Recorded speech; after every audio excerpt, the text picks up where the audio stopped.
하나님 말씀은 사무엘상 12장에서 말씀하겠습니다.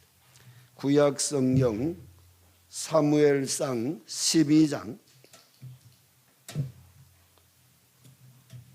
사무엘상 12장 1절에서 5절까지 제 성경으로는 425페이지에 있습니다. 사무엘상 12장 1절에서 5절입니다.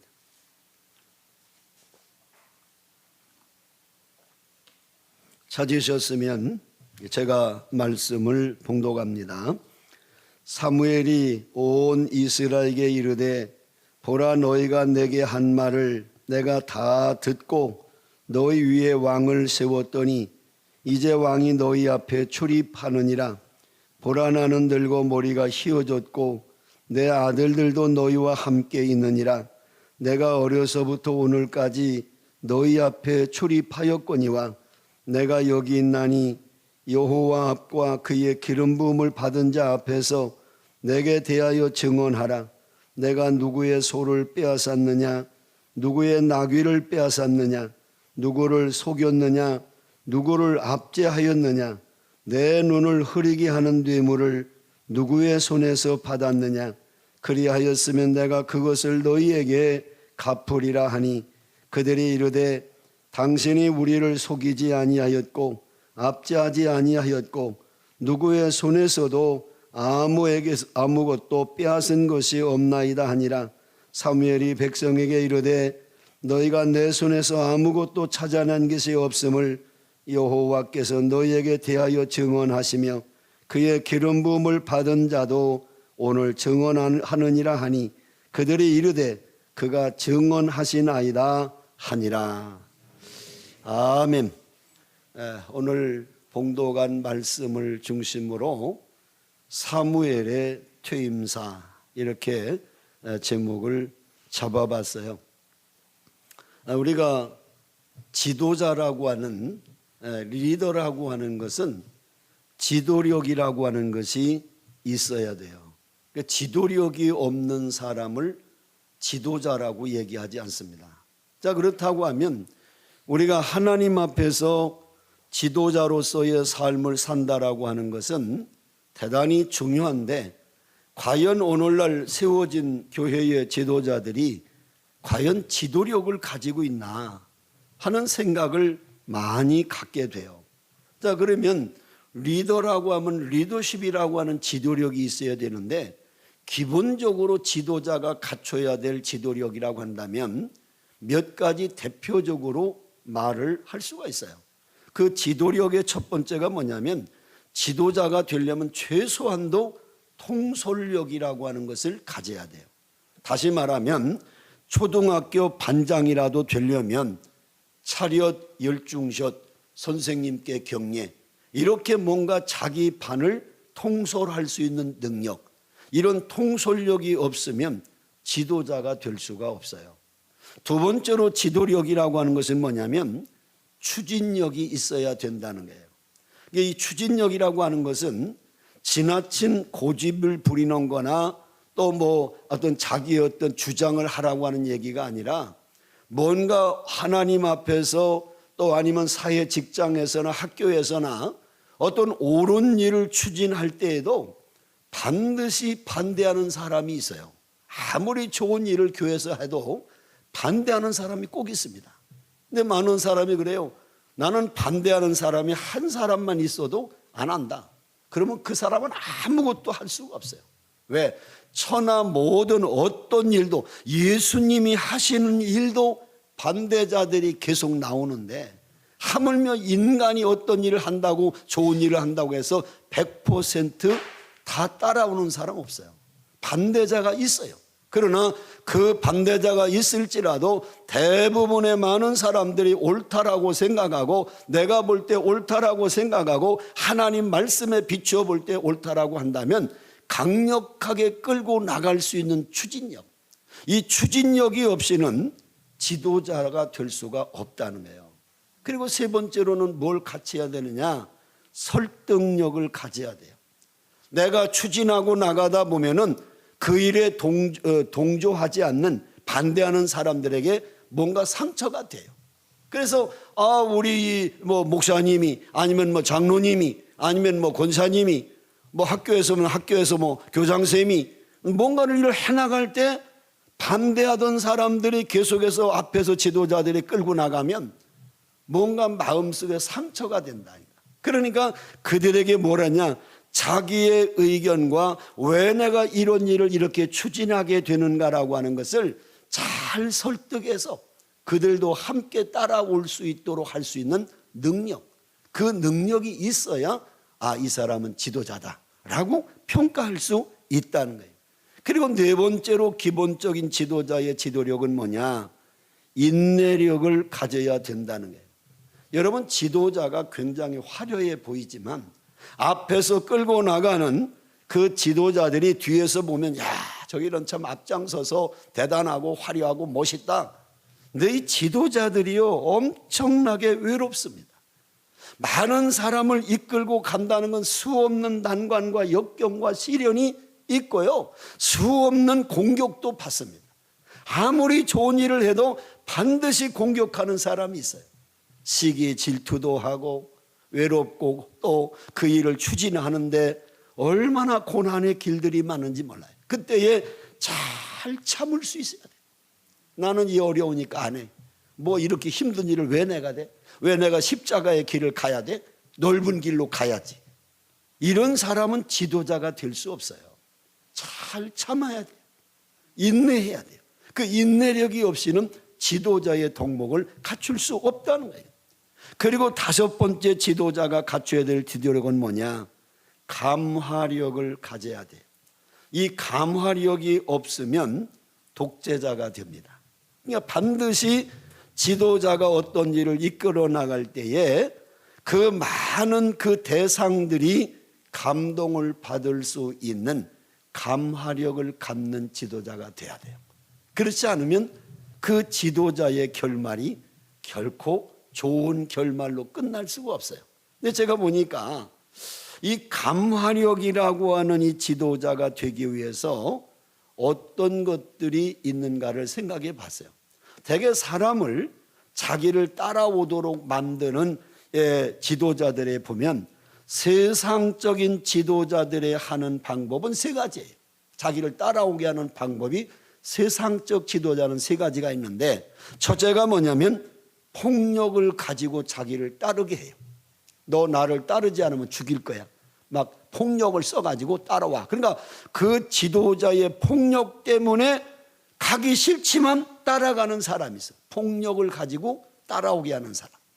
또 세상적인 지도자는 금력을 가지고 따라오게 해요. 돈을 가지고. 내가 너에게 이렇게 돈을 지불할 테니까, 내가 너에게 이렇게 베풀 테니까 나를 따라와, 나를 추종해. 이래서 돈의 힘을 가지고 자기를 따라오게 하는 지도자가 있어요. 그리고 세 번째는 뭐냐, 권력을 가지고 자기를 따라오게 해요. 그만 큰 권력을 가지면 사람들이 새카맣게 몰려듭니다. 그런데 그 사람이 권력을 딱 잃어버리면 어느 순간 배신해 버려요. 그러니까 세상적인 지도력이라고 하는 것은 폭력을 쓰든 금력, 돈을 힘을 쓰든 권력을 쓰든 그런 걸 가지고 자기를 따라오게 하지만 그 돈이 없어지고 권력이 없어지고 힘이 떨어지면 그 따르던 사람들이 다 지도자를 배신한다는 거예요. 그러나 감화력을 통해서 사람을 따라오게 하면 그 사람이 권력이 있든 없든 돈이 있든 없든 세상에 힘이 있든 없든 끝까지 배신하지 않고 따른다는 거예요. 그런데 그러면 감화력을 주는 방법이 어떤 것이 있는가? 용모를 통하여 주는 감화력이 있어요. 그 사람의 얼굴 모습, 얼굴 표정, 그들의 삶의 하나하나가 정말 저분을 바라보면 그 외형적인 용모나 하는 인격의 삶이 나 저분을 위해서라면 내 생명 걸 수 있다. 이런 그 용모를 통해서 상대방의 감동을 주는 사람이 있다 그 말이에요. 그런가 하면 어떤 사람은 언어를 통해서 감동을 주는 사람이 있어요. 언어의 감화력. 그분의 말씀을 들으면 정말 막 감동이 되는 거라. 여러분, 옛날 우리말에 말 한마디에 천냥빚을 갚는다고 하잖아요. 이 언어의 중요성, 그 언어, 말을 들을 때마다 감동이 되는 거예요. 야, 저분의 말을 들으면 정말 감동이 되는구나. 그분을 추종하는, 감동 주는, 말로 감동을 주는 분이 있어요. 그런가 하면 제일 중요한 건 뭐냐? 생활을 통해서 감동을 주는 사람이 있어요. 그냥 말을 하지 않아도 그분의 살아가는 삶의 모습을 바라보면, 야, 저분 어떻게 저렇게 살까? 이 세상에서 어떻게 저렇게 정말 주님같이 살아갈 수 있을까? 이런 성자와 같은, 정말 예수님처럼 살아가는, 만약에 우리가 정말 영적인 지도자로서 정말 하나님 앞에 귀하게 쓸 수 있는 사람은 생활을 통해서 상대방에게 감동을 줄 수 있는 사람이 돼야 돼요. 그런 지도자가 바로 진짜 뭐냐면 하나님께서 원하시는 지도자, 하나님의 일꾼, 하나님의 제자가 될 수 있다는 거예요. 만약에 이런 삶을 통한 감화력이 없다면 그 사람은 제주꾼에 불과한 거예요. 쇼하다 끝나는 거예요. 그런데 우리가 성경에서 보면 삶을 통해서 감화력을 주었던 유일한 분이 계세요. 그분이 바로 예수님의 삶입니다. 예수님은요, 그의 삶을 통해서 수없는 사람들이 감동을 받고 그분을 위해서 생명까지 바치는 삶을 살았다는 거예요. 왜? 그 예수님의 삶 자체가 수많은 사람들을 감동케 하는 삶이었다는 거예요. 여러분, 예수님이 뭐 돈의 힘을 가지고 자기를 따르겠습니까? 예수님이 세상에 무슨 권력을 가지고 자기를 따르겠습니까? 그러나 오늘날까지도 세계의 수십억 인구가 그 예수님을 위해서 생명을 바치고 순교하잖아요. 왜? 그분의 삶이 너무나 위대한 거예요. 우리에게 주시는 하나님의 아들로서의 하나님의 놀라우신 삶을 통해서 가르쳤기 때문에 오늘 우리가 영적 지도자, 세상에 나가서 믿음의 사람으로 빛과 소금이 된다면 여러분, 이와 같은 삶을 살아야 돼요. 이건 뭐냐? 내가 죽어야 돼요. 내 육체적인 육신의 삶이 죽지 않으면 절대 주님 따라가는 영적 삶을 살아갈 수 없어요. 내가 살아있으면 이 삶은 살아갈 수가 없어. 예수님이 십자가에 죽은 것처럼 내가 예수를 믿는 순간에 나의 옛사람은 죽고 예수의 생명으로 내가 사는 믿음의 삶인 것처럼 나의 옛사람이 십자가에 못 박아 버리지 않는 한 주님의 감동의 삶을 살 수 없다는 거예요. 우리가 하나님 앞에서 자꾸 저를 진단하라고 하는 얘기를 이번 한 주간 계속하는 얘기는 다른 거 머리로 많이 알면 뭐하겠어요?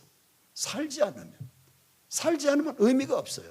아는 것 가지고 중요한 게 아는 거예요. 왜 배웁니까? 열심히 다른 사람을 더 섬기고 다른 사람에게 더 잘 바르게 하기 위해서 배우는 거 아니에요?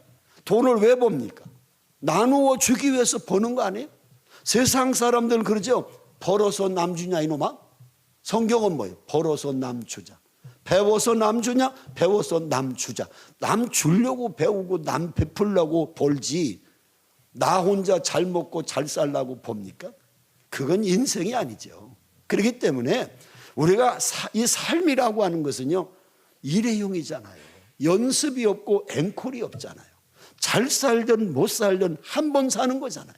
그러니까 우리가 연습이 없기 때문에 정말 바르게 살아가 내 선배들의 삶을 통해서 또 나의 하나님의 말씀을 통해 이 생을 살았던 많은 인물들의 삶을 통해서 내 인생이 연습이 없지만 그분들의 삶을 살아가는 삶이 필요하다는 거예요.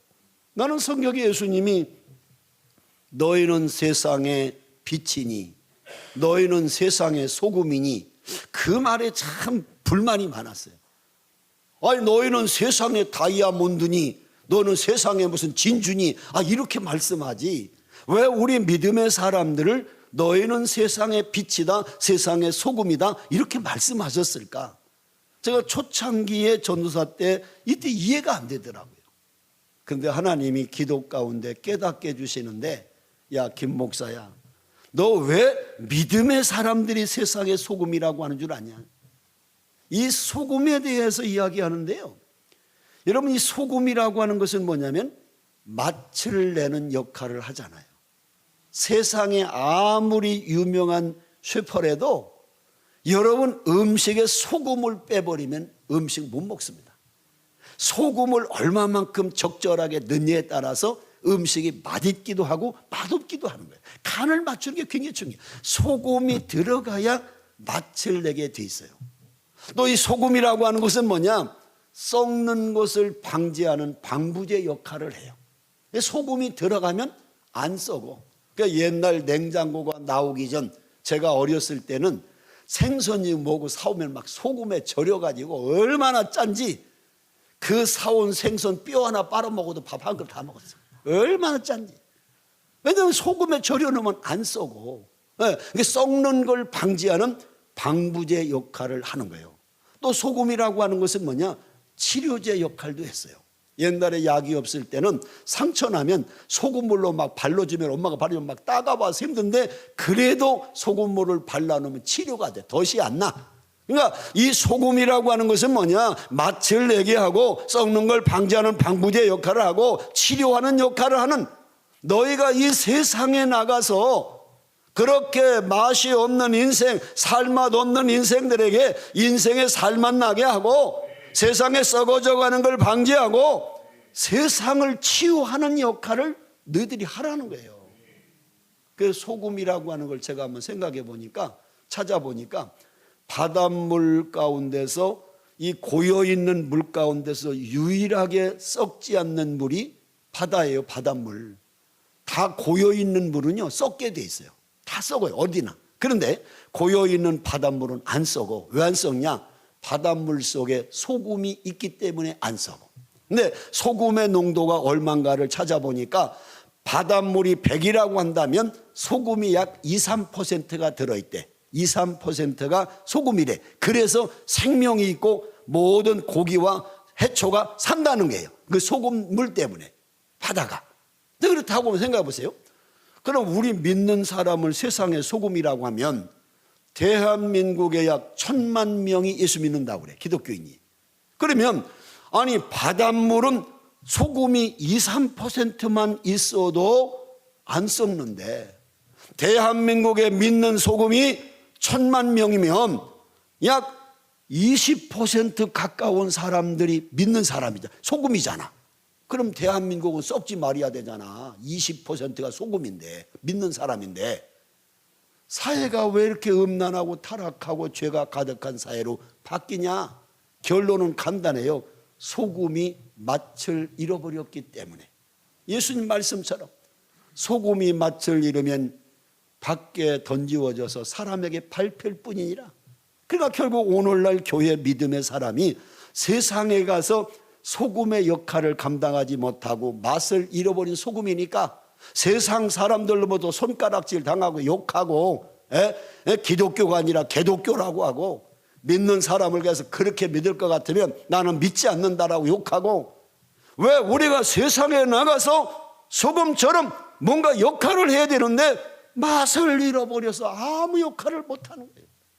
오늘 우리는 만 잃어버린 소금이 아닌가 한번 자신을 진단해 보라는 거예요. 그냥 우리가 형식적으로 교회만 왔다 갔다 하지 말고 진짜 그리스도인, 진짜 열매 맺는, 진짜 알곡 같은 신자, 이런 인생을 살아야지. 그냥 세월만 수백 년 살다가 가면 뭐하겠어요. 나는 성경에서요 제일 오래 산 사람이 누구예요? 무두셀라예요. 969살을 살았어. 근데 성경에 딱 한 줄 나와. 무두셀라는 969살을 살다 죽었더라. 그거 끝나요, 그걸로. 예수님은 30여 년밖에 살지 못했지만 예수님은 성경 전체가 다 주님의 얘기예요. 우리가 얼마나 많이 살았는가가 중요한 게 아니라 얼마나 많은 것을 이 땅에 남기고 가느냐라고 하는 것이 중요한 거예요. 내가 왜 오늘 사무엘의 퇴임사, 이 마지막 남기는 퇴임사 얘기를 설교 제목으로 잡았냐면, 제일 중요한 건 인생은요, 시작도 중요하지만 끝이 중요해요. 내 인생의 끝이, 내가 죽었을 때 세상 사람들이 나를 아는데 주변 사람들이 나를 어떻게 평가할까? 그 자식 잘 되졌어. 벌써 죽어야 돼. 지금까지 살았어. 만약 세상 사람이 그렇게 나를 평가한다면, 그 사람이 아무리 세상에 돈이 많고 권력이 많고 명예가 있을지라도 실패한 인생입니다. 정말 아까운 사람, 정말 더 살아야 되는데 우리가 뭔가 아쉬워하고 많은 사람이 나의 삶의 자취를 통해서 도전과 감동을 받으며 나도 저분같이 살아야 된다라고 하는 내 인생의 마지막을 어떻게 장식할 것인가라고 하는 것이 굉장히 중요하다는 거예요. 그래서 나는 오늘 사무엘이라고 하는 사람이 마지막 은퇴하면서 남긴 이야기를 오늘 여러분에게 소개했어요. 어떻게 사무엘이 마지막 퇴임사를 했을까? 그 퇴임사를 생각하는 것은 뭐냐? 내가 마지막 죽을 때에 이 말씀을 들으면 의미가 없어. 왜 죽는데 뭐. 그러나 뭔가 아직도 내가 살아야 될 날들이 있다고 생각한다면, 이 사무엘이 어떻게 자기의 퇴임사를 했는가를 생각하면서 나도 마지막 날 저렇게 퇴임사를 할 수 있을 만큼 내가 삶을 살아야 되겠구나 하는 것을 오늘 말씀을 통해 배우라는 거예요. 사무엘이 어떻게 마지막 퇴임사를 했는가? 그것이 굉장히 중요한 거예요. 왜? 그 퇴임사를 할 수 있도록 살지 않으면 이 사무엘 같은 퇴임사를 할 수가 없기 때문에. 믿습니까? 어렵습니까? 제 설교가? 어렵지 않죠? 예, 여러분 수준 있는 분들이잖아. 예, 제가 훨씬 웃기면서 재미있게 할 수 있어요. 근데 문제는 뭐냐? 그동안 젊었을 때 붕에 가서 수없이 웃겼어요. 근데 웃고 나면 아무것도 남는 게 없어요. 결코 사람을 바꾸는 것은 재미나는 이야기나 쇼가 아니라 하나님 말씀이 들어가야 변화가 일어나더라고요. 그래서 좀 힘든 것 같아도 하나님 말씀 중심으로 전하려고 제가 해요. 제가 미국에 아는 분이 별로 없었어요. 근데 왜 매년 이렇게 초청을 받고 전 세계를 갈 수 있냐? 한 번 부흥에 갔다 오면 그분들이 막 자꾸 소개해줘요. 이래가지고 계속 끊임없이 25년 동안 미국을 다녔어요. 뉴욕같이 가기 힘든데도 제가 6번이나 연합 집회를 했어요. 워싱턴도 수없이 갔어요. 전 미국을 다니면서 그렇게 집회를 할 수 있도록 계속 모르는 사람들이랑 공항에서 만나. 공항에서 이제 피켓 들고 있어. 김희태 목사님과 피켓 그 찾아들어. 그렇게 하는 거예요. 그렇게 만나서. 아는 분이 없었어요. 그렇게 계속 다니다 보니까 2017년에는요 미국 침례교 총회가 약 800명 목사님들이 모여요. 미국 총회, 침례교 총회가. 그 총회에서 저를 강사로 불렀어. 그러니까 항상 무슨 이동원 목사나 무슨 윤석준 목사나 이런 막 대형 교회 목사님들만 부르는 그런 미국의 침례교 목사님들 총회 때 저녁에는 부흥회를 하고 낮에는 총회를 해, 미국은. 그러니까 거기서 오라는 거예요. 그래서 제가 안 간다고 그랬어요. 왜? 보통 알아보니까 거기에 가려면 최소 3천만 원을 내야 된대. 왜? 그 총회의 후원금을 3천만에서 5천만 원을 내야 거기 세워준대. 그 내가 경주 시골에서 근데 무슨 3천만 원을 줘가며 설교하라고. 나 붕에 안 간다. 그거 아니라도 뭐 갈 데가 쎄고 쎘는데 내가 목사님들 붕에 하겠다고 내가 몇 천만씩 내. 낼 힘도 없지만 있어도 나는 그런 돈은 내지 않는다. 선교 헌금 같은 건 내지만 내 거기는 안 낸다. 그랬더니 이 총회장이 내지 말고 오라는 거예요. 무조건 오라는 거예요. 그래서 제가 물어봤어요. 도대체 시골에 있는 나를 왜 초청합니까? 총회장님이 전화 계속 오길래. 그랬더니 미국에 있는 연세가 많으신 목사님들이 다 추천하더라는 거예요. 총회장한테. 아니 왜 김희태 목사님 같은 사람을 강사로 안 세우냐? 그러니까 자기가 나를 모르니까 나를 알아봤대요. 알아보니까 미국에 그렇게 많이 부흥회를 다니는 걸 다른 많은 선배 목사님 통해서 하는 거예요. 이 총회장이, 미국 총회장이. 그래가지고 목사님 제가 잘 개인적으로 모르지만 우리 선배 목사님들이 다 목사님 칭찬하고 추청합니다. 진짜 목사라고 초청을 한다는 거예요. 그래서 제가 갔어요. 저 피닉스에서 총회를 하더라고 그때는. 그래가지고 피닉스에 가가지고 집사람하고 가서 이제 아들이 그때 대학원 이제 MDB 마치고 석사 두 번째 THM 과정 할 때에 아들을 데리고 갔어요. 왜냐하면 미국 총회하고 한인 총회가 같은 지역에서요. 따로 모이지만 미국 총회는 15,000명이 모여서 총회를 해요. 미국 총회는 어마어마합니다. 미국 대통령 나오려면 침례 교인들 지원 못 받으면 대통령이 안 됩니다. 그렇게 엄청나요. 미국은 침례 교단이. 그러니까 그 옆에서 미국 총회가 한 15,000명이 모여서 하고 조금 떨어진 곳에서 우리 한인 총회는 따로 또 하더라고. 그리고 투표만 같이 가서 하더라고. 그래서 내가 가서 이제 부흥회를 처음 했어요. 하면서 이제 그들과 이렇게 만났는데 뭐 얘기는 이제 줄여서 빨리 해야 되지만 우리가 중요한 것은 제가 목사님들에게 우리 여기서 말씀한 거 똑같이 전했어요. 우리가 진짜 알곡 목사냐 아니면 쭉정이 목사냐, 진짜 짝퉁 목사냐 진품 목사냐. 제가 이 설교를 했어요. 저녁에 계속 똑같이. 그분들이요 진짜 똑똑합니다. 다 공부하러 유학 가가지고요 거기서 공부하고 신학하고 이래서요 지적으로는요 대단히 똑똑한 사람들이 미국에 있는 목사님들이에요. 굉장합니다. 그 경력이 대단한 사람들이에요. 그 사람들에게 무슨 딴 얘기해가지고 지적인 얘기해서 되겠어요? 성경 가지고 덤비는 거예요. 성경 가지고. 성경 하나님 말씀 앞에는 다 무릎 꿇을 수밖에 없는 거예요. 도전 준 거예요. 당신이 정말 진짜 목사냐 가짜 목사냐, 거짓 선지자처럼 사역하지 마라 그 말이에요. 진짜 성도를 위해서 당신이 목숨을 바칠 만한 그런 각오가 있고 그런 사역하냐. 그래가지고요 그 많은 목사님들이 엄청나게 도전받고 얘기했습니다. 그 마지막에 정말 그분들이 나를 잘 몰랐다가 너무 많이 만나서 감사하다고 그 일주일간 제가 집회하고 그리고서 이제 왔거든요. 중요한 것은 뭐냐면 사람을 외모로 판단하면 안 돼요. 왜냐하면 미국에 가면 그런 걸 참 많이 겪었어. 한 번은 워싱턴에 가서 이제 부흥회를 하는데 제가 일찍 갔어요. 첫날 부흥회를 시작하기 전에 일찍 가서 뒤에서 기도하고 있는데 아마 권사님들인가 봐 와가지고 미리 막 정리도 하고 청소도 하고 준비하면서 자기들끼리 얘기하는 걸 내가 뒤에 앉아서 들었어. 들었는데 뭐라고 하냐면 아니 뭐 강사가 서울도 아닌 저 시골 경주에서 오냐 그러는 거예요. 대단히 기분 나쁩니다. 아니 경주에서 가면 목사가 아니고 사람이 아니요? 아니 서울 뭐 이런 데서만 가야 강사요?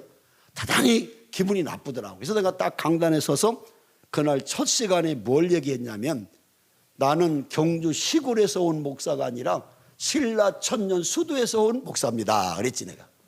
여러분 경주가 신라 천년의 수도요 수도. 시골 목사가 아니라 수도 천년 수도에서 온 목사요. 할렐루야. 아마 그때 권사들이 대단히 미안했을 것 같아. 내가 말은 안 했지만. 그러니까 여러분이 너무 외형적인 것, 그 사람이 어느 지역에 있냐, 어느 대학을 나왔냐, 어디서 사냐 이런 걸 가지고 사람을 평가하지 말라는 거예요. 중요한 건 그 사람을 하나님이 지금 쓰고 계시냐, 그 사람을 지금 하나님이 역사하느냐, 이게 중요한 거지. 예수님의 제자들을 보세요. 어디 바리새인들, 서기관들, 화려한 사람들 썼습니까? 어부들, 뭐 세리들, 그 당시에 유대사에서 정말 이름도 빛도 없는 보잘것없는 사람들을 제자로 삼으셔서 역사를 바꾸는 위대한 삶을 살게 하잖아요. 우리가 외형적인 것 가지고 껍데기 가지고 사람을 평가하지 말고 그 속에 역사하시는 하나님의 영이 그를 지배하고 있는가가 중요하다 그 말이에요. 여러분 그렇게 사시라 이 말이에요. 껍데기 자꾸 화려하게 하려고 하지 말고 내면이 하나님과 소통할 수 있는 삶 믿습니까? 자, 그렇다고 하면 오늘 말씀을 보면은 이 사무엘이 어떤 삶을 살았는가. 자, 여기 첫 번째 보니까 나는 깨끗한 삶을 살아왔다는 거예요. 따라합시다. 나는 깨끗한 삶을 살아왔다. 자, 2절 3절 봅니다. 사무엘상 12장 2절 3절. 이제 왕이 너희 앞에 출입하였느니라. 보라, 나는 늙어 머리가 휘어졌고 내 아들들도 너희와 함께 있느니라. 내가 어려서부터 오늘까지 너희 앞에 출입하였거니와 내가 여기 있나니 여호와 앞과 그의 기름 부음을 받은 자 앞에서 내게 대하여 증언하라. 내가 누구의 소를 빼앗았느냐, 누구의 나귀를 빼앗았느냐, 누구를 속였느냐, 누구를 압제하였느냐, 내 눈을 흐리게 하는 뇌물을 누구의 손에서 받았느냐, 그리하였으면 내가 그것을 너희에게 갚으리라 하니. 이 본문의 말씀의 배경은 다른 게 아니에요. 이스라엘 백성이 암몬과의 전투에서 대승리를 거둔 후 이스라엘 백성들이 원하는 이제 사사시대가 막을 내리고 사울이라고 하는 왕을 세워서 왕정시대가 출범하는 그때에 길갈이라는 곳에서 사무엘이 사울왕을 세워놓고 은퇴하면서 남기는 마지막 퇴임사, 여기에 하나님과 너희들이 원하여 세우신 이 사울왕 앞에서 내게 증언해라. 나는 지금까지 평생 어려서 하나님께 바쳐진 다음 지금 은퇴하는 이 순간까지 나의 삶을 너희들이 다 보았지 않냐? 나는 살아오는 동안에 누구를 압제한 적도 없고 누구의 소를 빼앗은 적도 없고 누구에게 뇌물을 받은 적도 없는, 나는 물질 생활에서 깨끗한 삶을 살아왔다라고 고백하고 있는 말씀을 여기서 듣고 있는 거예요. 여러분, 우리나라의 참 어두운 역사를 보면 모든 전임 대통령들이 뇌물과 연관돼서 감옥 가지 않은 대통령이 거의 없잖아요. 전부 가서 수천억씩 뇌물 받아가지고 마지막에 다 퇴임하고 감옥 가는 경우를 얼마나 많이 봤습니까? 그때 유행한 단어가 뭔지 아세요? 급행료, 비자금, 떡값, 또 사과상장, 007 가방. 아마 이런 얘기 들으면 얼마나 많은 전임 권력자들이 물질을 가지고 그들이 쌓였다가 비참한 결과로 가져왔는가를 상상하실 거예요. 오늘 이 사무엘은 이미 한나가 젖되고 나서 하나님의 성전에 보내서 엘리 제사장 밑에서 자라나 그가 평생 동안을 이스라엘 민족의 전권을 잡았잖아. 정치, 사회, 아니면 종교, 모든 것을 사사로 선지자로 그가 쓰임받는 이스라엘 전체를 이끌어갔던 지도자인데, 그가 마지막 은퇴하면서 나는 평생 동안 이스라엘 민족 백성을 이끌어왔지만, 그런 지도자였지만 나는 물질 생활에 깨끗했다. 여러분 가운데서 내게서 뭔가를 내가 물질을 빼앗은 적이나 뇌물을 받은 적이 있으면 이 시간에 이야기해라. 내가 갚아주겠다. 여러분, 이렇게 자신 있게 말할 수 있는 사람이 얼마나 되겠어요? 특별히 성경에 보니까요, 뇌물이라고 하는 것은 우리의 눈을 흐리게 한다는 거예요. 출애굽기 23장 8절에 보니까 너는 뇌물을 받지 말라. 뇌물은 밝은 자의 눈을 어둡게 하고 의로운 자의 말을 굽게 하느니라. 신명기 16장 19절에 보니까 뇌물은 지혜자의 눈을 어둡게 하고 의인의 말을 굽게 하느니라. 뇌물을 받으면 우리의 바른 눈이 가려져 버린다는 거예요. 뇌물 받으면. 그러니까 뇌물은 우리의 영적인 눈, 육적인 눈을 흐리게 한다는 거예요. 그 다음에 뇌물은 판결을 굽게 한다는 거예요. 재판할 때 뇌물 받으면 의인이 죄인 되고 죄인이 의인 돼버리는 거예요. 바꾸치게 해버리는 거예요. 돈만 주면. 이게 바로 오늘날도 동일하게 일어나잖아요. 잠언 17장 23절에 보니까 악인은 사람의 품에서 뇌물을 받고 재판을 굽게 하느니라 라고 되어 있어요. 이사야서 5장 23절도 보니까 그들은 뇌물로 인하여 악인을 의롭다 하고 의인에게서 그의 의를 빼앗는도다. 그러니까 뇌물 받고 재판을, 죄인을 오히려 죄 없다라고 판결하는 그런 재판을 굽게 하게 된다는 거예요. 성경에 보니까. 또 세 번째로 뇌물은요, 나라를 망하게 한대요. 나라를. 잠언 29장 4절에 보니까 뇌물을 억지로 내게 하는 자는 나라를 멸망시키느니라 그랬어요. 미가서 3장 11절에 보니까 그 두령은 뇌물을 위하여 재판하며 그 제사장은 싹스를 위하여 교훈하며 그 선지자들은 돈을 위하여 점치면서 오히려 여호와를 의뢰한다라고 말한다는 거예요. 그러니까 이 뇌물이라고 하는 것은 나라를 망하게 하고 재판을 굽게 하고 우리의 눈을 흐리게 하는 엄청난 죄악을 일으키는 것이 뇌물인데, 오늘 이 사무엘은 나는 평생 동안 정치, 경제, 종교 모든 고난을 내가 하나 지고 살아왔지만 나는 물질에 대해서 깨끗했다. 여러분이 은퇴하면서 이렇게 이야기할 수 있다면 그분은 성공적 인생을 산 사람이에요. 두 번째, 사무엘이 퇴임사가 뭐냐? 따라합시다. 나는 인정받는 삶을 살아왔다. 4절 5절을 보세요. 4절 5절. 자, 그렇게 얘기합니다. 너희들 얘기해라. 그러니까 4절, 그들이 백성이 이르되 당신이 우리를 속이지 아니하였고 압제하지 아니하였고 누구의 손에서든지 아무것도 빼앗은 것이 없나이다 하니라. 사무엘이 백성에게 이르되 너희가 내 손에서 아무것도 찾아낸 것이 없음을 여호와께서도 너희에게 대하여 증언하시며, 하나님도 인정하시고 그의 기름 부음을 받은 사울왕도 증언하시느니라 하니 그들이 이르되 그가 증언하시나이다 하니라. 바로 이 사무엘이 이렇게 깨끗한 인생을 살아왔다는 사실을 하나님도 인정하고 사울왕도 인정하고 온 이스라엘 백성들이 인정해 주는, 당신은 정말 그렇게 살았습니다. 사회적으로 모든 백성으로부터 또 왕으로부터 하나님으로부터 인정받는 삶을 살았다는 거예요. 여러분이 은퇴했을 때 세상 사람들이 참 그분은 정말 바르게 살았어, 깨끗하게 살았어, 정말 하나님 중심으로 살았어, 이렇게 증언할 수 있다면 그 사람은 성공한 사람이에요. 우리가 그렇게 살기가 쉽지 않아요.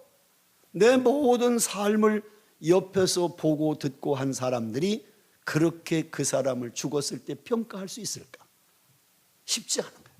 이걸, 이 퇴임사를 제가 미리 얘기하는 거는 이 퇴임사를 한번 생각하면서 내 삶을 앞으로 어떻게 살아야 되는가를 한번 결단하라는 거예요. 제 얘기는. 우리가 왜 사무엘이 퇴임사를 들을 이유가 있어? 왜? 내가 그렇게 마지막을 나도 그렇게 말할 수 있도록 살기 위해서. 믿습니까? 굉장히 중요한 거예요. 제 설교는요, 잘 집에 가 생각해 보면요, 대단히 중요한 설교들이에요. 왜? 내가 평생 목회한 사람 아니? 설교를요, 자 가서 붕에 가서 재밌게 쇼 얼마든지 할 수 있어요. 제가 그거 뭐 한 주간 못 웃깁니까? 웃길 수 있어요. 근데 그게 중요하지 않더라. 나중에 보니까 이게 아니다. 내가 가서 이 소중한 시간에 그 많은 성도들이 시간과 물질을 들여서 준비한 그 성회에 내가 가서 쇼하고 와서는 안 된다. 그건 아니다. 그래서 제가 완전히 바꾼 거예요. 말씀 중심으로 하자. 한 사람이라도 말씀이 들어가면 역사는 일어나기 때문에. 여러분, 항상 재밌는 거 좋아하지 마세요. 재밌는 건 결과가 아무것도 없어요. 그냥 웃다 끝나고 집에 가면 아무것도 없어요. 남는 게. 그렇기 때문에 정말 하나님 말씀을 잘 사모하는 것. 자, 그렇다고 하면 왜 우리가 인정받는 삶을 살아야 되는가? 이유가 있어요. 인정을 받아야 맡겨주십니다. 내가 인정받지 않으면요, 절대로 맡기지 않습니다. 여러분, 우리가 직장을 예를 들어보면 내가 직장 생활할 때 사장이 그 회사에서 가장 중요한 것을 아무나 맡깁니까? 그 사장이 인정하는 직원에게 그 회사의 중요한 부분을 맡기는 거예요. 인정받지 못하면 절대 맡기지 않습니다. 하나님 똑같아요. 하나님께서 우리를 보실 때 내가 인정을 받으면 하나님께서 나에게 다 맡겨주시는 거예요. 내가 물질이 없든 몸이 약하든 아니면 세상적으로 부족한 거 관계없어요. 하나님이 인정하시면 능력을 주셔서 쓰시고 건강 주셔서 쓰시고 재물 주셔서 쓰시고 내가 사명을 주셔서 쓰시는 거예요. 중요한 건 하나님이 나를 인정하시느냐가 중요하지. 인정하시면 내가 돈 없어서 못하면 하나님 물질 줘갖고 쓰신다니까. 내가 목회해보니까요, 기가 막힌 일들이 많아버리더라고. 왜? 하나님께서 원하시는 하려고 하는 일을 할 때에 그것이 뭐가 없다 그러면 지나가는 사람도 와서 헌금하고 간다니까요. 난 너무 놀라운 간증들을 많이 다녔어. 저 충남 보령인가 어디 가니까 그 교회가 교회를 이제 지려고 정말 몇십 년 동안 헌금을 모아가지고 교회를 지려고 결정해가지고 이제 업자까지 다 이제 선정을 했는데 교회를 딱 허물어 버리고 교회 옆에 밭에다가 이제 비닐하우스를 이렇게 해가지고 교회 짓는 몇 달 동안 거기서 예배를 드리려고 그렇게 해놨는데 교회가 뜯어놓고 나서 시작하다가 중단이 돼버렸어요. 왜냐하면 재정 집사가 그 건축원금 모아놓은 걸 가지고 날려버린 거예요. 그러니까 교회는 무너뜨려 놨는데 이 질수가 없는 거예요. 이렇게 돈이 이제 없으니까. 그래가지고 완전히 교회도 뜯어놨지. 비닐하우스에서 예배를 드리면서 교인들이 얼마나 충격을 받았는지. 이제 어떻게 하냐, 시골에서 몇십 년 모아놓은 헌금, 건축원금 다 날려버렸으니까. 이래가지고 교인들이 막 놀면서 기도하는데 어느 날 한 분이 주일 예배에 참석한 거예요. 그리고 교인들이 울부짖는 기도, 그 내용을 들은 거예요. 그리고 나서 그분이 끝나고 예배 마치고 나서 목사님을 찾아온 거예요. 목사님, 제가 교회를 지어드리겠습니다. 이분이 누구냐면 서울에서 큰 건축업을 하시는 분인데 그 지역의 도로 포장의 국가 일을 따낸 거예요. 이게 이제 뭐라고 그래? 해서 따내서 이제 자기 공사를 하러 자기 회사 직원들이 그 지역에 왔는데 이분이 사장님이 믿는 분이니까 예배를 가까운데 왔는데 그 얘기를 들은 거예요. 그러니까 너무 안타깝잖아요. 시골의 조그만 교회에 이거 어떻게 할 수가 없으니까 그 얘기를 듣고 이분이 감동받은 거예요. 아, 내가 여기를 이 교회를 오늘 예배 주일날 갑자기 오게 한 건 이 일을 위해서 보내셨구나. 그래서 그 서울의 큰 건설회사 하시는 사장님이 자기 직원들 그 지역 도로 포장하는 공사 보러 왔다가 예배 드리고 나서 교회를 쳐줘버렸어요. 그 건설회사에서 자기네 직원 가지고. 이런 일이 그게 그냥 우연이 된다고 보십니까? 그 교회에서 얼마나 기도하고 얼마나 부르짖고 이 일을 어떻게 할까를 그 성도들이 하니까 하나님이 사람을 데려다가 붙여서 그날 예배 드리게 하고 감동받게 하셔서 그냥 줘버린 거예요. 지금도 그 교회가 있어요. 잘 저는 교회가. 그러니까 중요한 건 우리의 생각으로 자꾸 뭘 판단하고 목사님에게 얘기하지 말라는 거예요. 기도하시라는 거예요. 하나님이 못하실 게 뭐가 있겠어요? 하나님이 불가능이 있습니까? 우리 인간 편에서 불가능이란 말이 나오지 하나님이 못하실 일이 뭐가 있냐? 다 하실 수 있지. 나는 그런 믿음 갖고 살았어요. 어떻게 보면 무모하다고 생각하는데 내가 기도하면서 성령의 감동을 주시면 그냥 시작하는 거예요. 왜? 하나님이 감동을 성령께서 내게 주시는 응답, 믿음을 주시면 시작하는, 그러면 반드시 하나님이 누구를 통하든지 역사하시게 돼 있어요.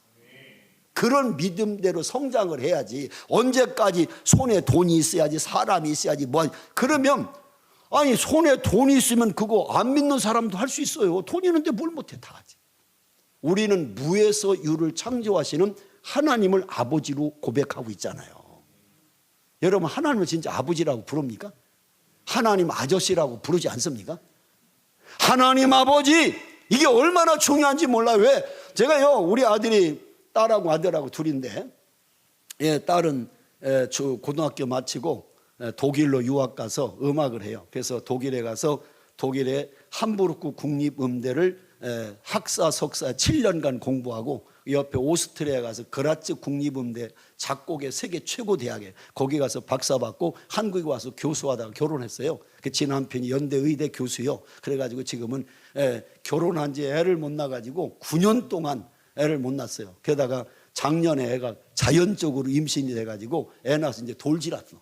제가 가지고 그 집사람이 맨날 가서 그 도와주느라고 정신없어요. 맨날 가서. 그만큼 이제 잘 살아. 둘이 부부가 잘 살아. 아들은 이제 한동대를 나와가지고 미국에 가서 사우스웨스턴 세미나리에서 MDB 마치고 THM 마치고 지금 PhD 박사과정을 해요. 내년에 졸업을 해요. 그래서 굉장히 미국 가서 결혼하고 미국 시민권자하고 결혼해서 벌써 영주권 벌써 나와가지고 지금 9년째 미국에서 공부하고 있고요. 목회도 3년 반 또 했고 이제 지금 학위 받으면 바로도 목회를 나갈 거예요. 그래서 열심히 살아요. 근데 이 미국 가 있는 목사 안수 받았거든요. 우리 그 아들이 초등학교 다닐 때요. 유치원 다닐 때 했는데 이 초등학교 1학년 때래. 8살 때 학교를 갈 때마다 돈을 달라는 거예요. 아빠 노트 사주세요. 뭐 연필 사주세요. 뭐 사주세요. 그래서 내가 야 영혼아, 내가 나에게 맡겨놓은 돈이 있냐? 아니 왜 아침마다 갈 때 힘도 안 들이고 아빠 뭐 사주세요. 아빠 뭐 사주세요. 돈 달라고 하냐 했더니 얘가 한다는 얘기가 아빠니까 사줘야 된다는 거예요. 아빠니까 사줘야 된다. 나는 그 말에 굉장히 은혜 받았어요. 왜냐하면 아니 우리 아들이 지나가는 아저씨 뭐 아저씨 노트 사주세요, 아저씨 지우개 사주세요, 이 얘기 하고 왔어요? 아빠니까 사줘야 된다는 거예요. 그 말을 듣는 순간 내가 만약에 하나님을 향해서 하나님과의 관계가 하나님의 아저씨라고 내가 관계가 됐다면 아저씨가 뭘 주겠어 나를. 그런데 하나님 아버지, 하나님의 자녀라면 하나님에게 아버지 내가 이게 필요해요 그러면 하나님이 아들이니까 줄 거 아니에요 나에게. 그러니까 여러분이 하나님을 아버지라고 부르는가 아저씨라고 부르는가 한번 생각해 보세요. 내가 예수 믿고 구원받아 하나님의 자녀가 되었다면 하나님을 아버지라고 부르잖아. 기도할 때도 하나님 아버지라고 부르지 하나님 아저씨라고 부르는 사람이 있어? 여러분 가운데 기도할 때 하나님 아저씨 오늘 어떻게 해주세요 그런 사람 있어요? 하나님을 아버지라고 부른다면 아버지가 자녀에게 왜 좋은 걸 주지 않겠냐 그 말이에요. 왜 좋은 걸 주지 않겠냐. 너희가 악해도 자녀에게 좋은 걸 줄 줄 아는데 하물며 사랑이 많으신 하나님이 자녀에게 좋은 걸 주지 않겠느냐. 네가 구하지 않고 찾지 않고 하나님 앞에 부르짖지 않으니까 안 되지. 왜 아버지가 자녀에게 좋은 걸 주지 않겠냐 그 말이에요. 믿음을 가지세요. 나는 아무것도 없어요. 솔직한 얘기로 다 세상 사람들이 그래요. 아니 목사님같이 목회를 그렇게 크게 잘한 사람이 왜 이렇게 아무것도 없냐는 거예요. 아니 어차피 빈손 들고 가는 거 아니에요? 우리가 죽은 사람들은요 우리들 수의를 입히잖아요. 수의가요 거기 잠옷 두루마기도 있고 바지 저리고 다 입혀서 마지막 보내잖아요 죽은 사람을. 근데 죽은 사람의 옷과 산 사람의 옷의 차이는 딱 하나요. 주머니가 없다는 거예요. 죽은 사람이 입는 수의는 주머니가 없어요. 그게 뭐예요? 갖고 갈 게 없다는 거예요. 결국 관 한 개, 땅 한 평이면 인생 끝나는 거예요. 수천억이 있어도 그거 집어넣지 않습니다. 관 속에. 결국 빈손 들고 왔다가 빈손 들고 가는 인생이라는 거예요.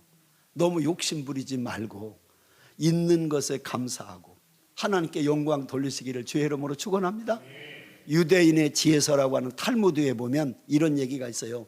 이 세상에서 가장 강한 사람이 누구냐? 자기 자신을 이기는 사람이다. 이 세상에서 누가 가장 지혜로운 자인가? 모든 일에 배우는 사람이다. 이 세상에서 가장 부유한 사람이 누구인가? 자기 가진 것에 만족할 줄 아는 사람이다. 이 세상에서 누가 가장 행복한 사람인가? 모든 일에 감사하며 사는 사람이다.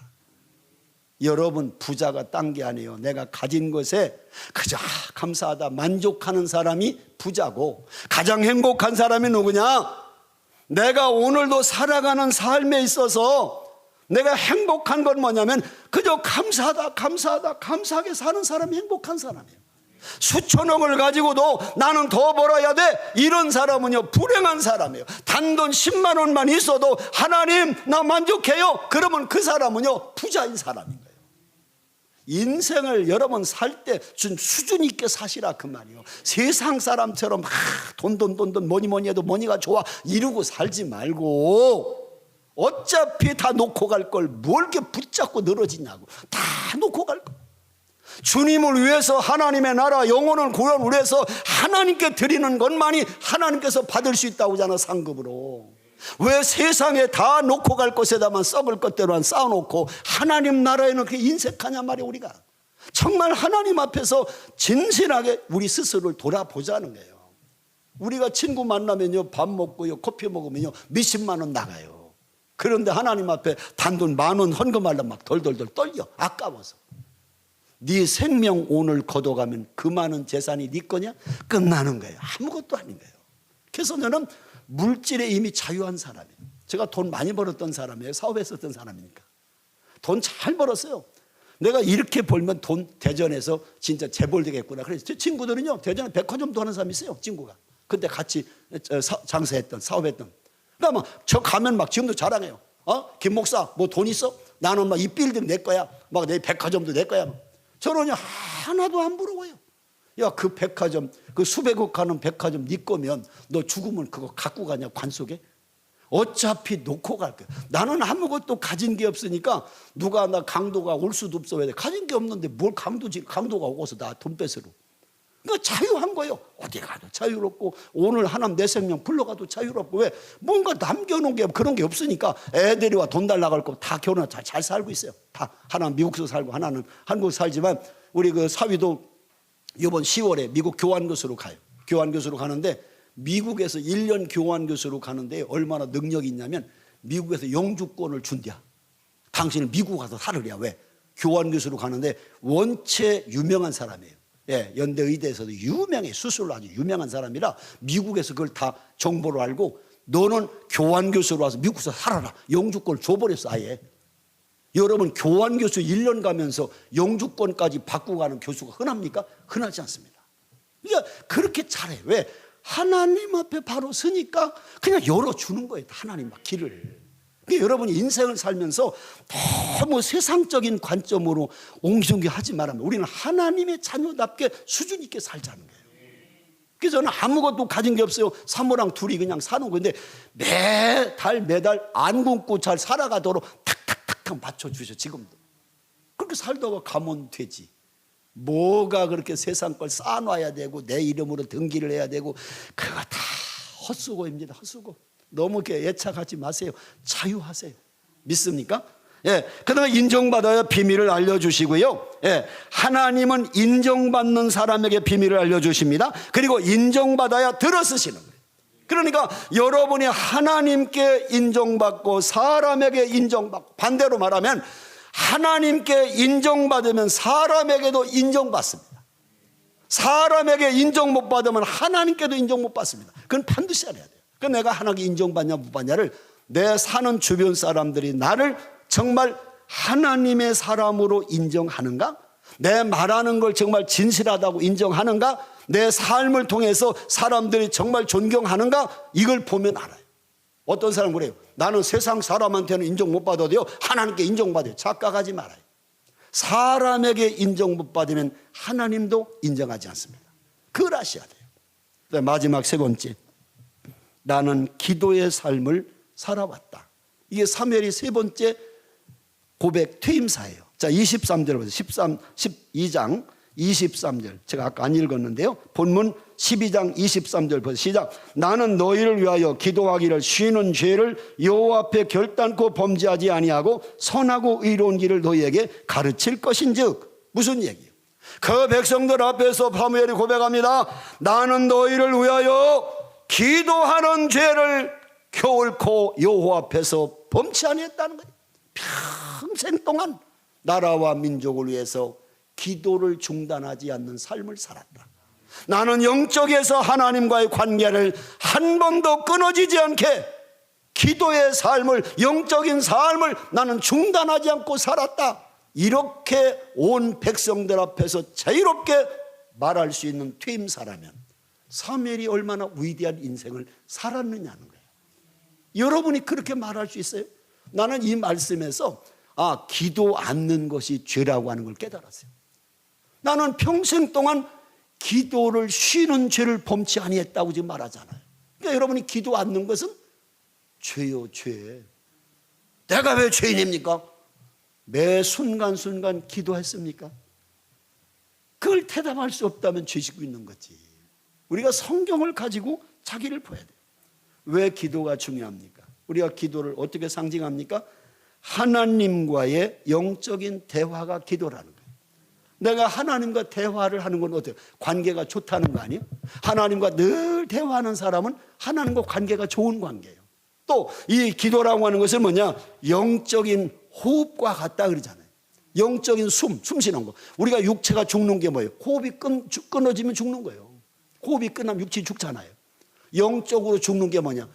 기도가 끝나면 죽는 거예요. 기도가 영적인 호흡과 같은 거예요. 또 기도라고 하는 것은 우리의 심장과 같다는 거예요. 심장, 영적인 심장. 우리의 심장이 멈추면 그 사람 죽어요.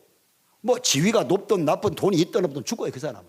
마찬가지로 내가 기도가 중단되면 내 심장이 멈추는 것처럼 영적으로 죽는 거예요. 또 더 상징을 한다면 기도라고 하는 건 뭐냐? 하나님과 연결된 생명줄과 같아요. 어머니 뱃속에 있는 아기가 탯줄로 연결되어 있잖아요. 탯줄이 끊어지면 애는 죽습니다. 그 탯줄이 뭐냐? 생명줄이요. 뱃속에 있는 아기는 똑같아요.